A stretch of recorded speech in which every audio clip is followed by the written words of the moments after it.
How's it going, everyone? King Blacktooth here. You doing alright? So, Gamescom has finished.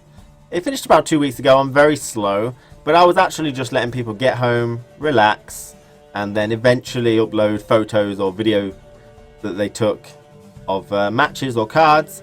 But I think that's all pretty much dried up now. So we've got to look forward to the next piece of Gwent information, which happens to be PAX West 2016.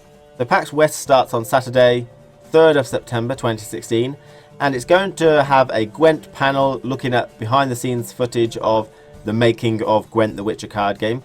So I'm not sure what kind of information we're going to get from that really, but it is going to be streamed on twitch.tv/PAX2, and it's going to start at 12 PM until 1 PM PST. But I think if you're GMT, it could be about 7 PM, I think. I think I'm GMT +1. And so that starts at 8 PM for me, I think, for the UK time. So it's going to be a panel, and so it's going to feature the principal narrative designer, the associate art director, and community manager. I've heard there might be some other people there as well, but what kind of information can we hope to see in this? Now it says behind the scenes look at making of. I'm not sure what really they could show us that is too interesting there. We've seen a lot of behind the scenes stuff, but just on who's coming to the panel, narrative designer, that kind of makes me think of storyline, single player. So if we're really lucky, we'll see some single player footage, which would be really nice. That'd be the gold pot at the end of the rainbow, that, if we get to see some single player stuff. Now, the press have already seen that behind closed doors, so maybe it's about time for us to see it. We've got the associate art director, so we might see some new cards. If they're going through how they make the animations for the premium edition cards, we might see some premium edition cards, and we might see some new cards along the way. We might see someone sketching a card, for example, etc. And the community manager, she might talk about the use of GOG and the way they're going to do the matchmaking system, the ranking system, and how content is distributed and stuff like that. If we're lucky, I mean, we might not get all that, we might not get any of that, but that is probably the three aspects that I'm hoping for the most. So yeah, it's pretty good. Now at the end also, we might get a question and answer session. It is only an hour long, this stream, so we might not. But if we do, there's a couple of questions which I would like to ask personally, and you guys might have your own questions to ask them. So some of the questions I want to ask are very game orientated though. I don't think you're going to get much in terms of single player. Not that they haven't already told us or would tell us during this particular thing. But I want to know, like, if two Screwy Tale players both use their deck ability, choose the other person go first. Who goes first? Do they flip a coin or what? Also, what happens when you run out of time during a play? Does it just pass the round, play a card automatically? You know, there's some other questions other people have brought forward too. For example, Gauntero Dim. Is that really what he is? He's just 3 shadows. What do his shadows do, if anything? Or are they just pure strength, because then it's a 10 strength character card? You know, it brings 4 minions on the board, himself and 3 shadows, but doesn't seem too great. The Bloody Baron, Botchling and Lubikin, are they anything special? I've heard rumours that the Botchling goes up in strength after each round. And Villain Tretimer, for example, how does he exactly work? Because one of the things to do with Gwent database, I think this is going to be another question, is Gwent database seems to be kind of giving us misinformation or not very clear information half the time.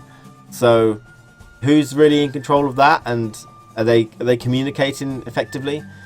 That's quite an aggressive question. I wouldn't want to ask that during a Q&A actually, but you know, and there's actually been a question that's been floating around the forums quite recently, which is causing a lot of confusion, because there's been answers, but then they're vague and can be misinterpreted, and there's a lot of people chiming in that you don't know how reliable they are, and that is how many versions of certain heroes can you have.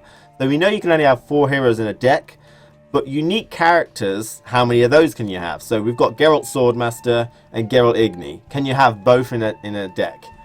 Or are you limited to 1 Geralt in a deck, 1 Triss in a deck, 1 Avalak, for example? Most of the time these are character hero cards which have a colon in their name. Zoltan colon the Brawler, Zoltan colon Animal Tamer, etc. Can you have both of them in a deck?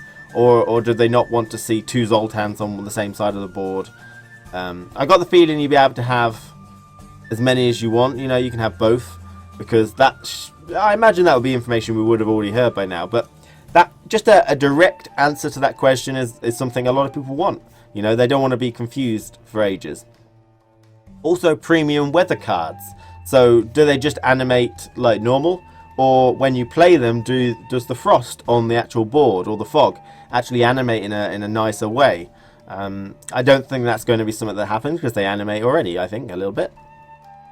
And finally, another question someone asked was, do we get any single player content for free? Now, we know that you have to pay for single player content with real money, I believe, for 10-hour single player campaigns, fully voiced and stuff. It's actually reasonable. But he's wondering whether you get like one campaign for free when you first go up, just give you a taster to get you to see whether you want to purchase more, which is understandable. It might be something that's feasible for them to do. You know, give you a bunch of multiplayer cards to start with, which you have to obviously get card packs for, and give you a single player campaign that you can play through once, and then, you know, there's several other ones which are unlocked you have to buy, which is totally fine. So if you guys have got any questions that you'd like to add on, just, I don't know, write them in the comments, and maybe we'll make a forum post of the good ones and see if anyone wants to ask them if there is a question and answer panel at the end. So that's it. PAX 2016, Saturday, September 3rd, 12 PM till 1 PM PST, and twitch.tv/PAX2.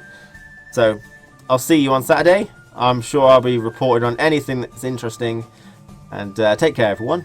And that's it. That's it, really.